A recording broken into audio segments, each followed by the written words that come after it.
بسم الله الرحمن الرحيم.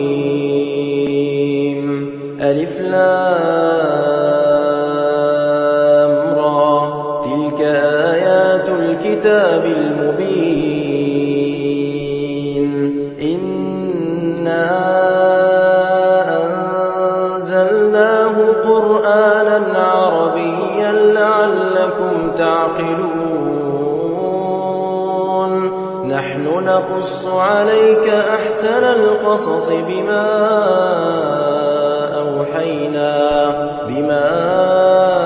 أوحينا إليك هذا القرآن، وإن كنت من قبله لمن الغافلين.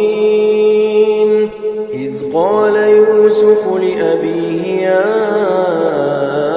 أبت إني رأيت 11 كوكبا والشمس والقمر رأيتهم لي ساجدين. قال يا بني لا تقصص رؤياك على إخوتك فيكيدوا لك كيدا، إن الشيطان للإنسان عدو مبين. وكذلك يجتبيك ربك ويعلمك من تأويل الأحاديث ويتم نعمته عليك وعلى آل يعقوب كما أتمها على أبويك من قبل إبراهيم وإسحاق، إن ربك عليم حكيم. لقد كان في يوسف وإخوته آيات للسائلين، إذ قالوا ليوسف وأخوه أحب إلى أبينا منا ونحن عصبة إن أبانا لفي ضلال مبين. اقتلوا يوسف أو اطرحوه أرضا يخل لكم وجه أبيكم وتكونوا من بعده قوما صالحين. قال قائل منهم لا تقتلوا يوسف وألقوه في غيابة الجب يلتقطه بعض السيارة إن كنتم فاعلين. قالوا يا أبانا ما لك لا تأمنا على يوسف وإنا له لناصحون. أرسله معنا غدا يرتع ويلعب وإنا له لحافظون. قال إني ليحزنني أن تذهبوا به وأخاف أن يأكله الذئب وأنتم عنه غافلون. قالوا لئن أكله الذئب ونحن عصبة إنا إذا لخاسرون. فلما ذهبوا به وأجمعوا أن يجعلوه في غيابة الجب وأوحينا إليه لتنبئنهم بأمرهم هذا وهم لا يشعرون. وجاءوا أباهم عشاء يبكون. قالوا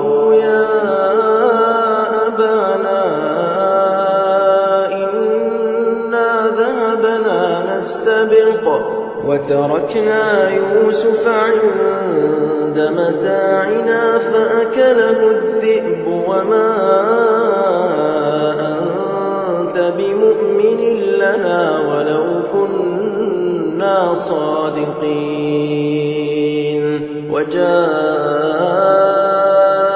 على قميصه بدم كذب قال بل سولت لكم أنفسكم أمرا فصبر جميل والله المستعان على ما تصفون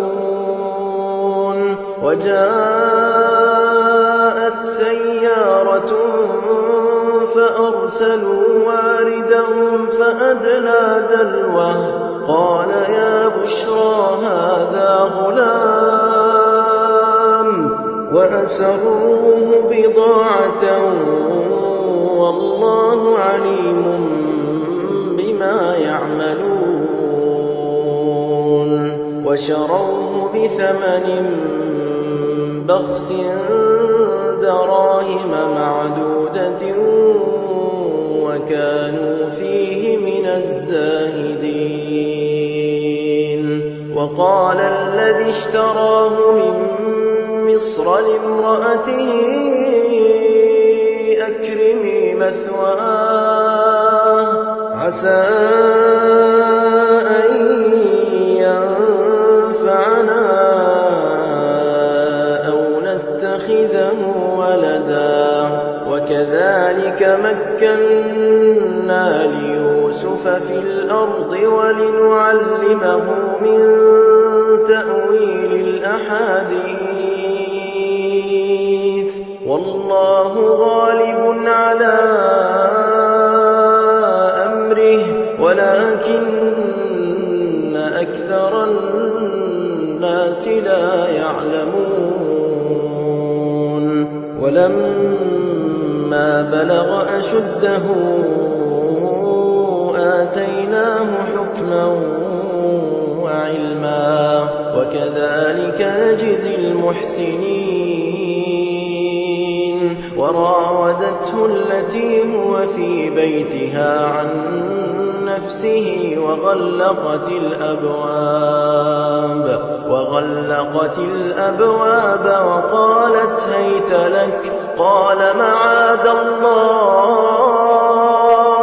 إنه ربي أحسن مثواي إنه لا يفلح الظالمون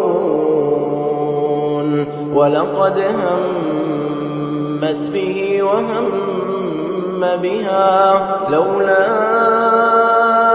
أن رأى برهان ربه كذلك لنصرف عنه السوء والفحشاء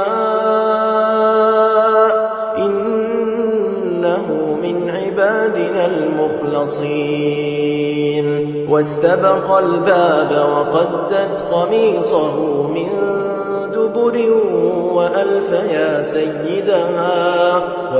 يا سيدها لدى الباب قالت ما جزاء من أراد بأهلك سوءا إلا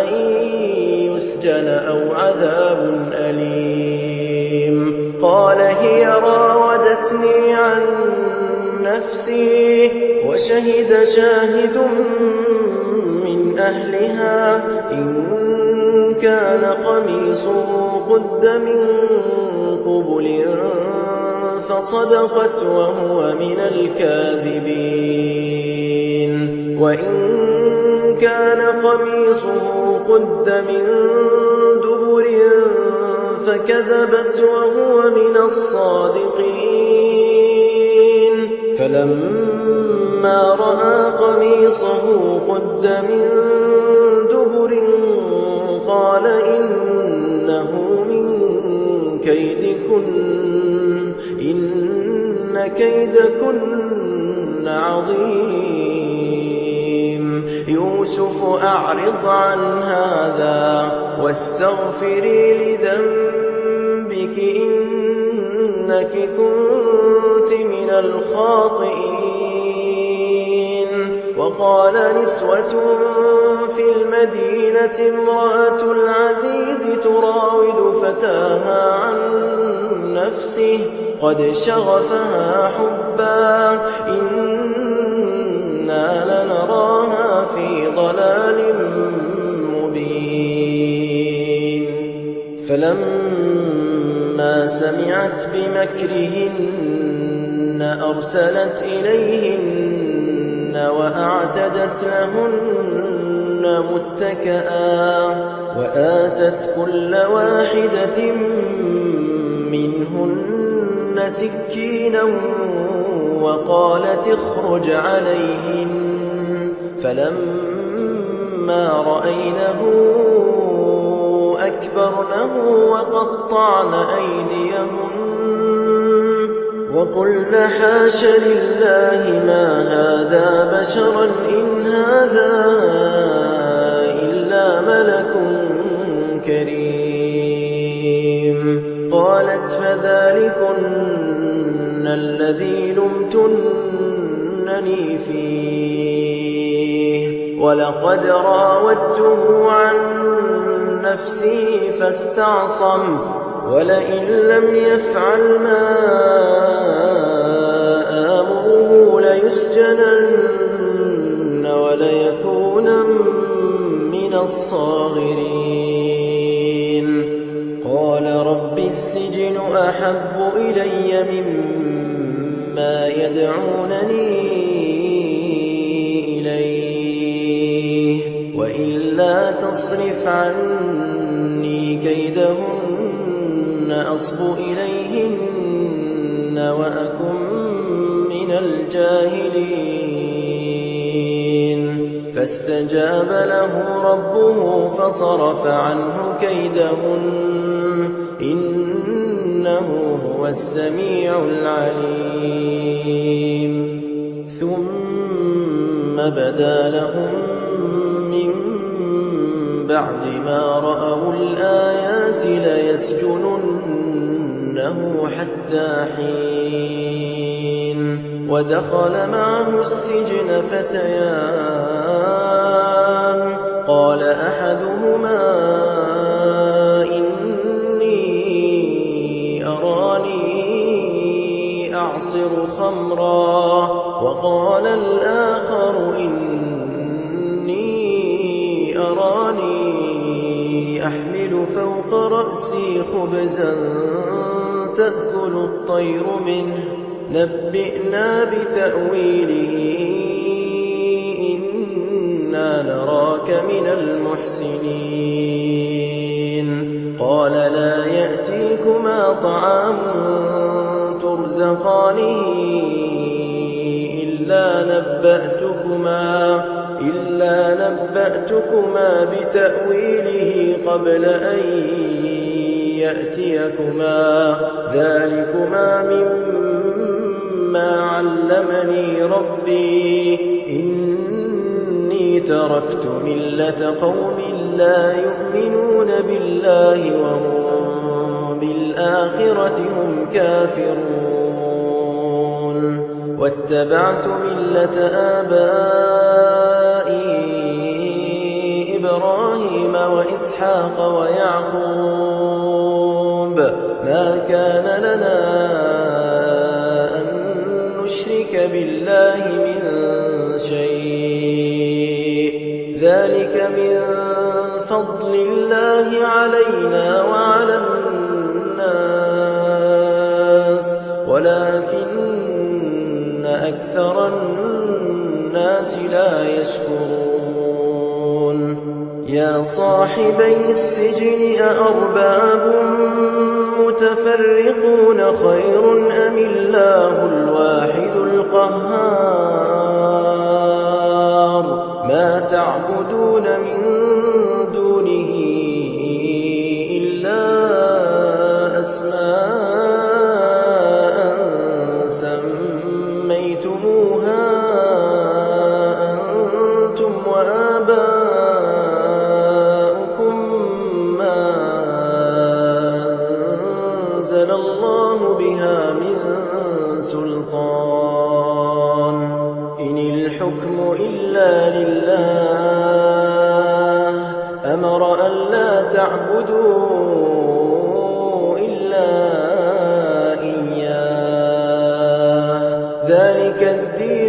القيم ولكن أكثر الناس لا يعلمون.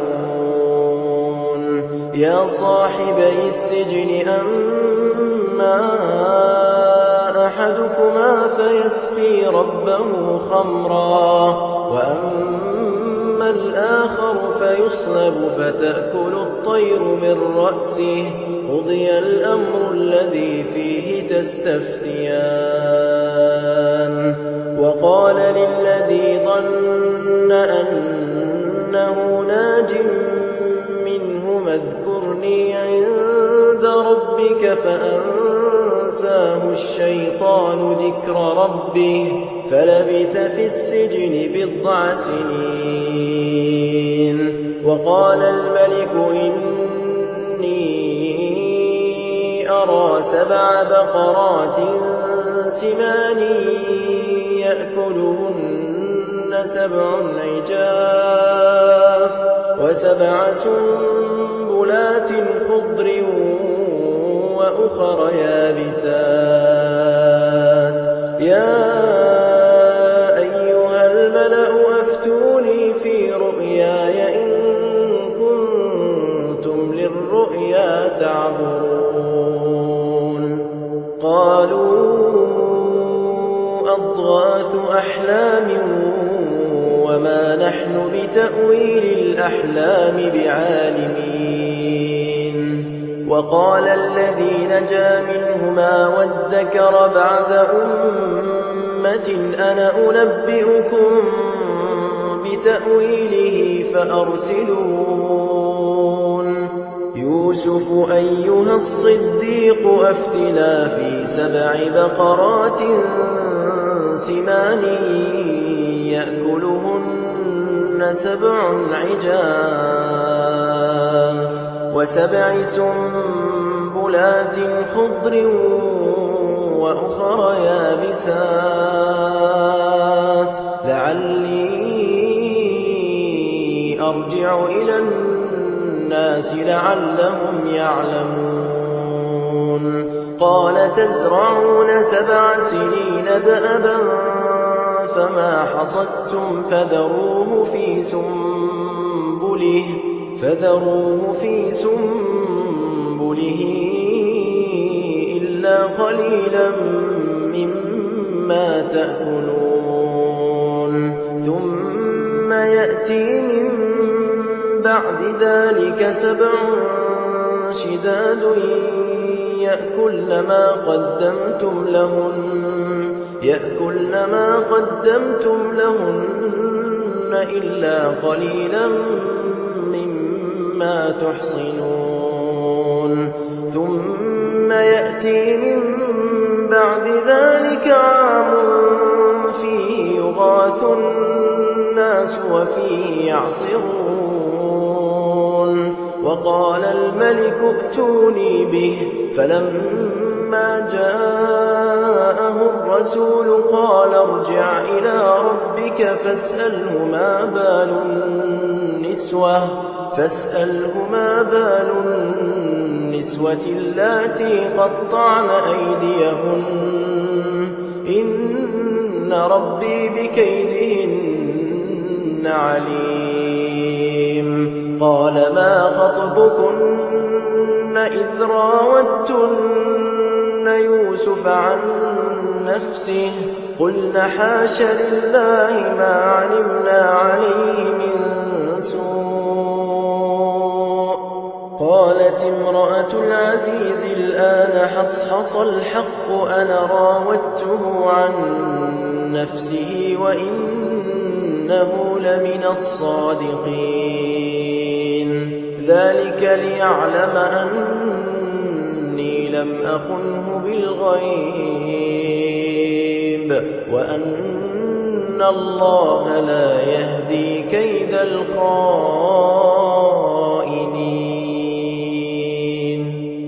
وما أبرئ نفسي إن النفس لأمارة بالسوء إلا ما رحم ربي إن ربي غفور رحيم. وقال الملك ائتوني به أستخلصه لنفسي، فلما كلمه قال إنك اليوم لدينا مكين أمين. قال اجعلني على خزائن الأرض إني حفيظ عليم. وكذلك مكنا ليوسف في الأرض يتبوأ منها حيث يشاء، نصيب برحمتنا من نشاء ولا نضيع أجر المحسنين. ولأجر الآخرة خير للذين آمنوا وكانوا يتقون. وجاء إخوة يوسف فدخلوا عليه فعرفهم وهم له منكرون. ولما جهزهم بجهازهم قال ائتوني بأخ لكم من أبيكم ألا ترون أني أوفي الكيل وأنا خير المنزلين؟ فإن لم تأتوني به فلا كيل لكم عندي ولا تقربون. قالوا سنراود عنه أباه وإنا لفاعلون. وقال لفتيانه اجعلوا بضاعتهم في رحالهم لعلهم يعرفونها إذا انقلبوا إلى أهلهم لعلهم يرجعون. فلما رجعوا إلى أبيهم قالوا يا أبانا منع منا الكيل فأرسل معنا أخانا نكتل وإنا له لحافظون. قال هل آمنكم عليه إلا كما أمنتكم على أخيه من قبل فالله خير حافظا وهو أرحم الراحمين. ولما فتحوا متاعهم وجدوا بضاعتهم ردت إليهم قالوا يا أبانا ما نبغي هذه بضاعتنا ردت إلينا ونمير أهلنا ونحفظ أخانا ونزداد كيل بعير ذلك كيل يسير. قال لن أرسله معكم حتى تؤتون موثقا من الله لتأتونني به إلا أن يحاط بكم. فلما آتوه موثقهم قال الله على ما نقول وكيل. وقال يا بني لا تدخلوا من باب واحد وادخلوا من أبواب متفرقة وما أغني عنكم من الله من شيء إن الحكم إلا لله عليه توكلت وعليه فليتوكل المتوكلون. ولما دخلوا من حيث أمرهم أبوهم ما كان يغني عنهم من الله من شيء إلا حاجة في نفس يعقوب قضاها وإنه لذو علم لما علمناه ولكن أكثر الناس لا يعلمون ولما دخلوا على يوسف آوى إليه أخاه قال إني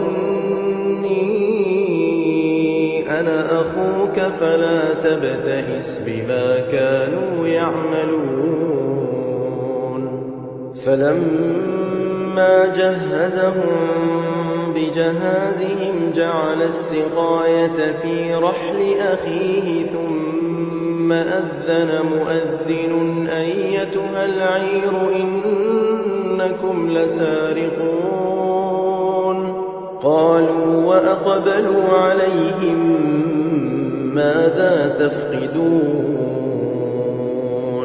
قالوا نفقد صواع الملك ولمن جاء به حمل بعير وأنا به زعيم قالوا تالله لقد علمتم ما جئنا لنفسد في الأرض وما كنا سارقين قالوا فما جزاؤه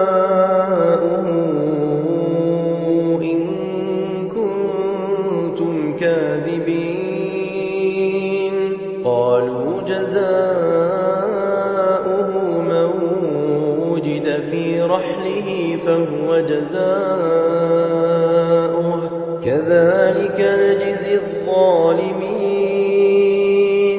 فبدأ بأوعيتهم قبل وعاء أخيه ثم استخرجها من وعاء أخيه كذلك كدنا ليوسف ما كان ليأخذ أخاه في دين الملك إلا أن يشاء الله نرفع درجات من نشاء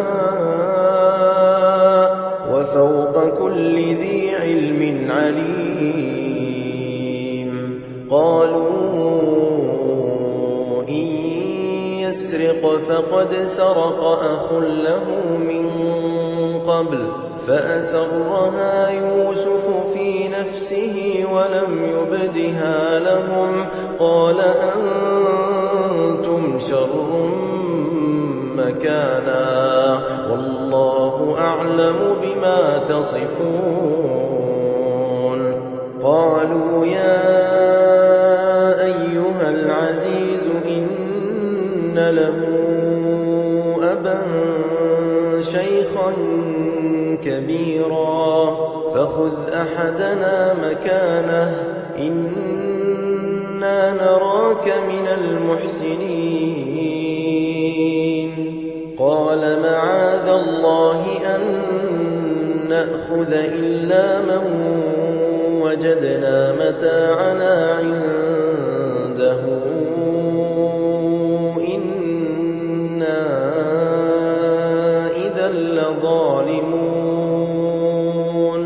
فلما استيئسوا منه خلصوا نجيا قال كبيرهم ألم تعلموا أن أباكم قد أخذ عليكم موثقا من الله ومن قبل ما فرطتم في يوسف فلن أبرح الأرض حتى يأذن لي أبي أو يحكم الله لي وهو خير الحاكمين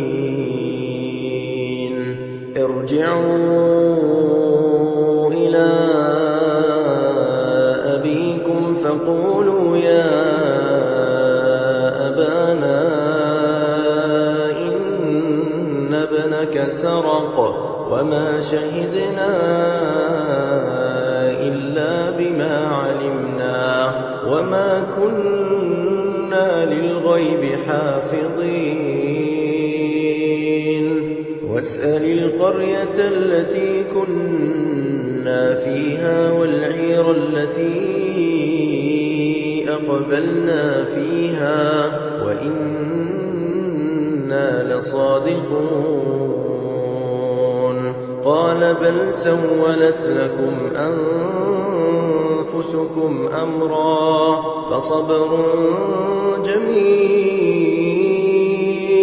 عسى الله أن يأتيني بهم جميعا إنه هو العليم الحكيم وتولى عنهم وقال يا أسفا على يوسف وابيضت عيناه من الحزن فهو كظيم قالوا تالله تفتأ تذكر يوسف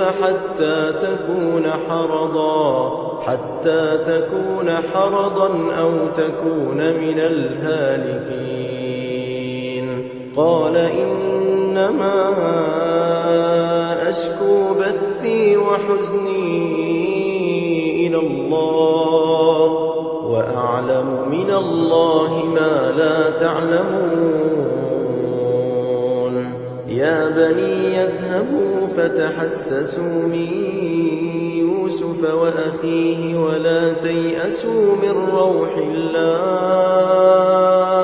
إنه لا ييأس من روح الله إلا القوم الكافرون فلما دخلوا عليه قالوا يا أيها العزيز مسنا وأهلنا الضر وجئنا ببضاعة مزجاة فأوف لنا الكيل وتصدق علينا إن الله يجزي المتصدقين قال هل علمتم ما فعلتم بيوسف وأخيه إذ أنتم جاهلون قالوا أئنك لأنت يوسف قال أنا يوسف وهذا أخي قد من الله علينا إنه من يتق ويصبر فإن الله لا يضيع أجر المحسنين قالوا تالله لقد آثرك الله علينا وإن كنا لخاطئين قال لا تثريب عليكم اليوم يغفر الله لكم وهو أرحم الراحمين اذهبوا بقميصي هذا فألقوه على وجه أبي يأت بصيرا وأتوني بأهلكم أجمعين ولما فصلت العير قال أبوهم إني لأجد ريح يوسف لولا أن تفندون قالوا تالله إنك لفي ضلالك القديم فلما أن جاء البشير ألقاه على وجهه فارتد بصيرا قال ألم أقل لكم إني أعلم من الله ما لا تعلمون قالوا يا أبانا استغفر لنا ذنوبنا إنا كنا خاطئين فسوف أستغفر لكم ربي إنه هو الغفور الرحيم. فلما دخلوا على يوسف آوى إليه أبويه وقال ادخلوا مصر إن شاء الله آمنين. ورفع أبويه على العرش وخروا له سجدا وقال يا أبت هذا تأويل رؤياي من قبل قد جعلها ربي حقا وقد أحسن بي إذ أخرجني من السجن وجاء بكم من البدو من بعد أن نزغ الشيطان بيني وبين إخوتي إن ربي لطيف لما يشاء إنه هو العليم الحكيم. رب قد آتيتني من الملك وعلمتني من تأويل الأحاديث فاطر السماوات والأرض أنت وليي في الدنيا والآخرة توفني مسلما وألحقني بالصالحين. ذلك من أنباء الغيب نوحيه إليك وما كنت لديهم إذ أجمعوا أمرهم وهم يمكرون وما أكثر الناس ولو حرصت بمؤمنين وما تسألهم عليه من أجر إن هو إلا ذكر للعالمين. وكأين من آية في السماوات والأرض يمرون عليها وهم عنها معرضون وما يؤمن أكثرهم بالله إلا وهم مشركون. أفأمنوا أن تأتيهم غاشية من عذاب الله أو تأتيهم الساعة بغتة وهم لا يشعرون. قل هذه سبيلي أدعو إلى الله على بصيرة أنا ومن اتبعني وسبحان الله وما أنا من المشركين. وما أرسلنا من قبلك إلا رجالا نوحي إليهم من أهل القرى أفلم يسيروا في الأرض فينظروا كيف كان عاقبة الذين من قبلهم ولدار الآخرة خير للذين اتقوا أفلا تعقلون. حتى إذا استيأس الرسل وظنوا أنهم قد كذبوا جاءهم